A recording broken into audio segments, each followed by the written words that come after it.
So today we're going to discuss and present about structure assessment. It is going to be presented by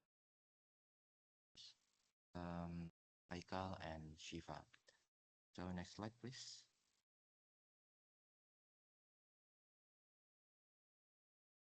So basically, each drinking water supply system is specific, which can be explained and analyzed in terms of its component, the expected level of service.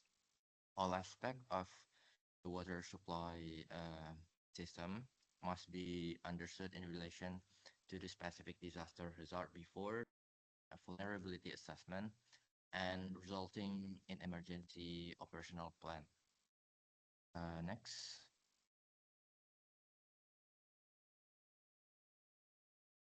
Vulnerability assessment basically consists of four-step procedure, which are first, identify and explain each component of SPAM, determine the potential impact of possible disaster result on each system component, then determine other system performance target and the service levels.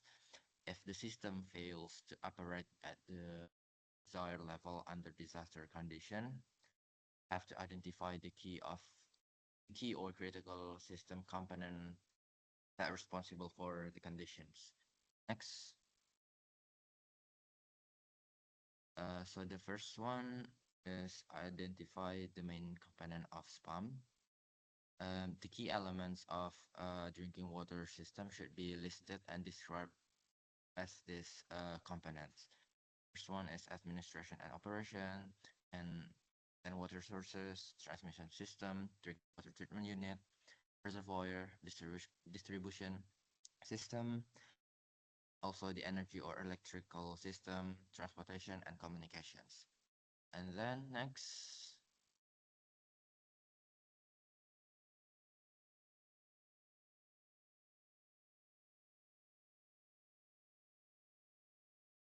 and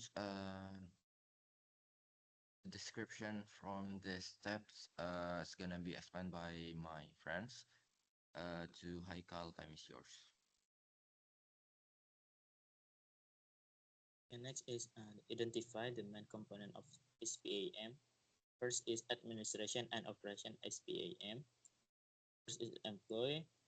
Next is facilities and equipment build. Include the building and computers. Next is recording data like finance, customer list, and mapping system. And the last one is emergency plan. Next is step but to identify the main component of SPAM. Number two is the raw water source. It can be separated into four. First is watershed and surface water. Next is reservoir and dams. Next is groundwater, and the last one is well. Next is the transmission system. It can separate into four. First is intake. Next is waterways, pump station, and pipelines, valve, and other equipment. That can be a transmission system. Next is processing facilities, including structures like buildings, taps, and tanks, control system like manual and computer, equipment like dosing, pumps, and piping, and the last one is chemicals. Next is reservoir of storage. It can be separated into four: tank, valve, and pipings. Next is the distribution system. It can be include pipings line, valve, and other equipment, pressure reducing pump and station. And the last one is material like pipe, parts, valve, hydrants. Like is electrical system like substation, transmission line, transformers, and backup generator. Next is transportation, include the vehicle, including construction equipment, maintenance facilities, supplies, part and fuels, and road infrastructure. Next slide will be explained by Shifa. Time is your Shifa.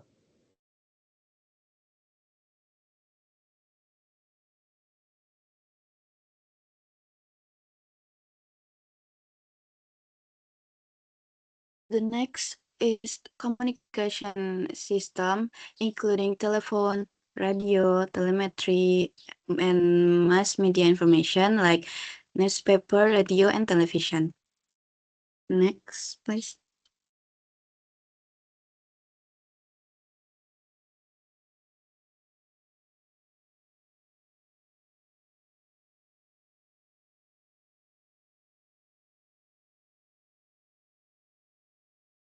Step 2, how to determine the potential is determine the potential impact of possible disaster hazards on each system component. First is lack of staff, and the second is uh, SPIM contamination and air contamination, and then damage to wells and pumps, and then rupture or damage to pipes and fittings, and structural damage, damage or loss of equipment. It can be damage to the processing unit tank or the tank, and then it can be power outage, and communication breakdown, and then transport failure. Next, please.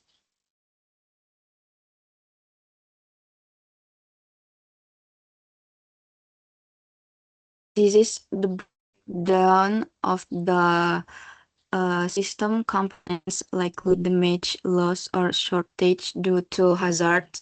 We can see in this table the type or the hazard that maybe comes, and then the facilities, the equipment that maybe can be damaged due to the hazards. Next, please.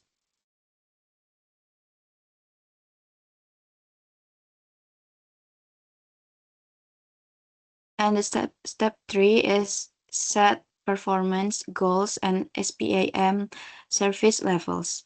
First, the target, life safety, including distribution system failure, dam failure, distribution system contamination, release of hazardous substance, and damage to SPAM structure, and firefighting, community health needs like hospital or fast gas, and continuous, including refugee camp, immediate needs, dialysis facilities must be 24 hours, including personal hygiene, waste management in 72 hours. And the next is requirements for commercial and business facilities. And then the service priority and water needs. Next, please.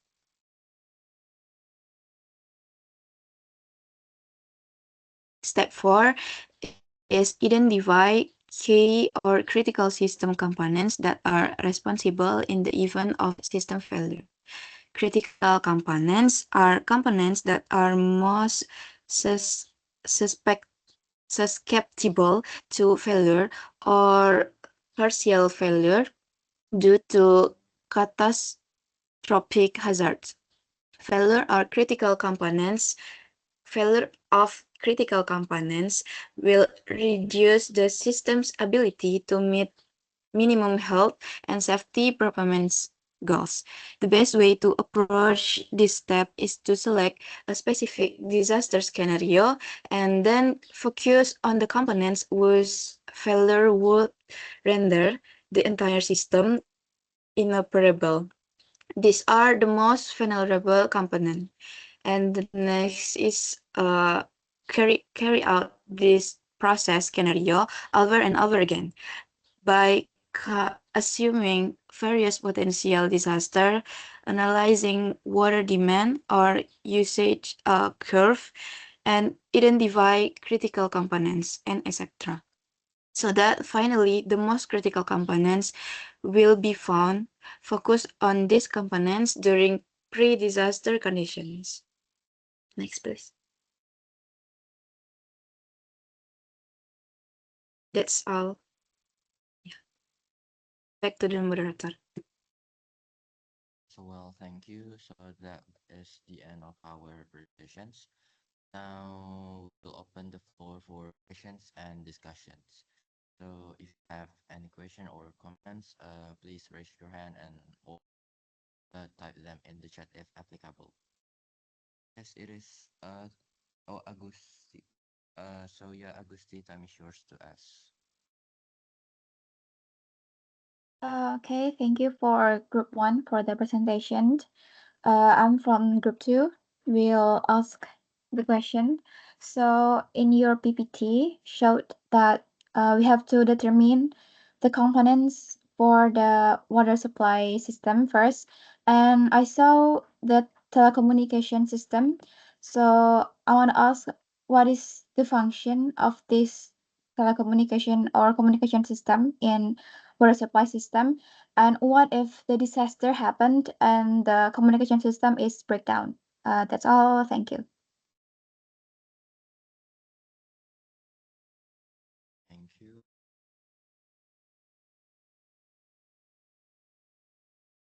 Arita, do you have any sort of questions?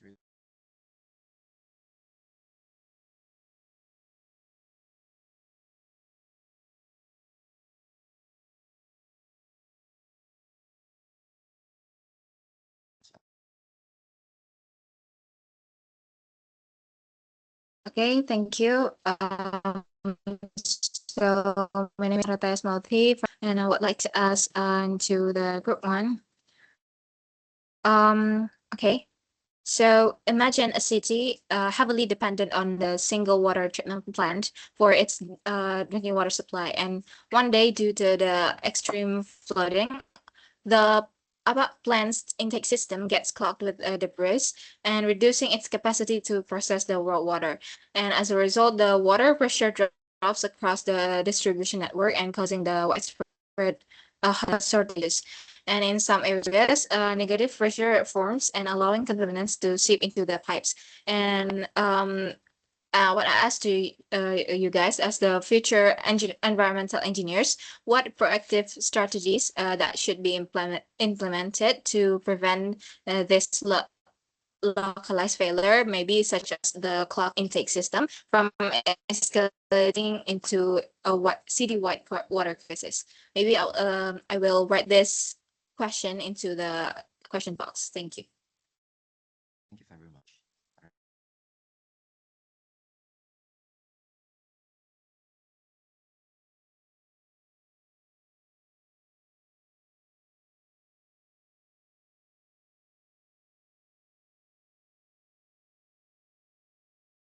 To my friend Haikal and Shifa, if you to answer an AMI question, please go on.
All right.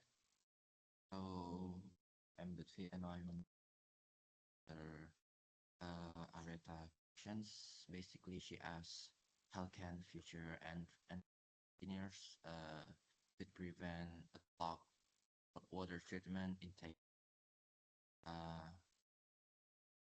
uh, city-wide water shortage and contamination during extreme flood.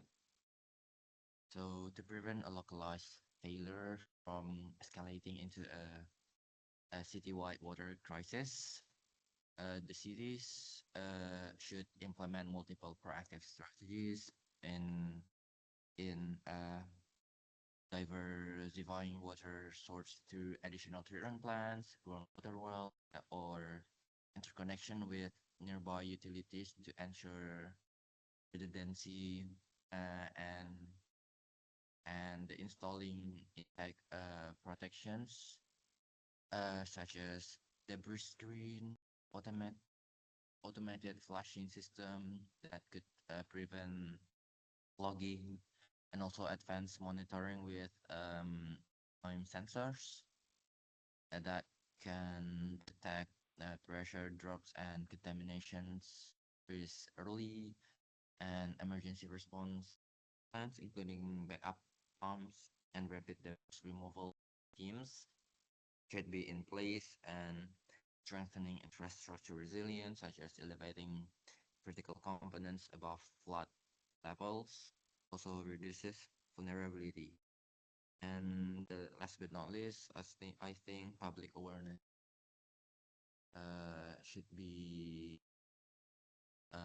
in water conservation during crisis, so it could bring stress. I think that's all my answer on questions. Do you have any other stuff?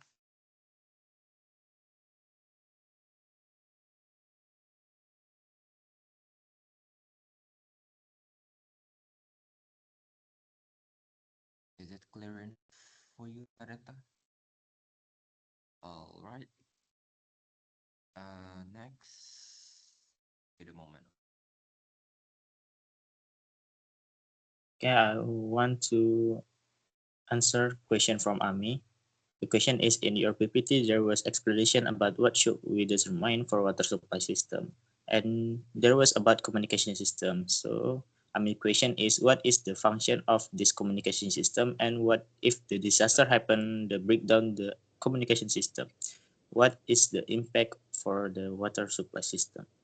My answer is the communication system in water supply system ensure real-time monitoring, control, and coordination of operation, allowing for efficient distribution, leak detection, and emergency response. If a disaster damages the communication system, critical impact include delay in detecting and repairing leaks, challenge in coordinating repair team, potential water contamination due to undetected pipeline failure, disruption in water distribution, and difficulty in informing the public about water safety or alternative supply source.